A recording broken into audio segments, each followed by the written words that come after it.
An ionic bond is defined as the electrostatic attraction between oppositely charged ions. In the previous lesson, we have learned about ionic bonding in sodium chloride, magnesium oxide, and calcium chloride. In this lesson, we will learn about ionic bonding in lithium fluoride and potassium oxide. Lithium is a group 1 metal and will therefore have 1 electron in its valence shell. Its electronic structure is 2 and 1. Fluorine is a halogen and has 7 electrons in its valence shell. Its electronic structure is 2 and 7.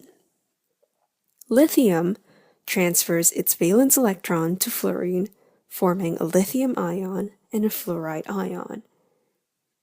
It's a common misconception that there must be 8 electrons in an electron shell for a species to be stable. As long as the electron shell in question is full, it will be stable. This is seen with lithium. The first electron shell can only hold 2 electrons, and this shell is full, so a lithium ion is stable. Note that it has the same electronic structure as a helium atom.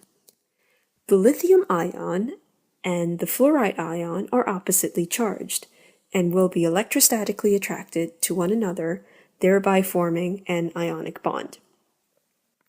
Let's have a look at the next example. Let's grab a piece of paper and a pencil and draw the electronic structure of potassium and oxygen. Please pause the lesson and resume once you are done. Here are the structures. We can see that potassium has 1 valence electron and oxygen has 6 valence electrons. If potassium transfers its valence electron to oxygen, oxygen will only have 7 electrons.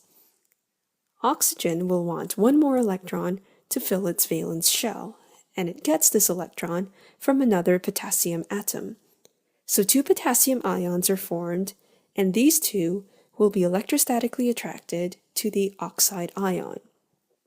Note that the charges are fully balanced, so potassium oxide has an overall neutral charge. In summary, when oppositely charged ions come together to form an ionic bond, the charges must fully balance out to form an overall neutral ionic compound.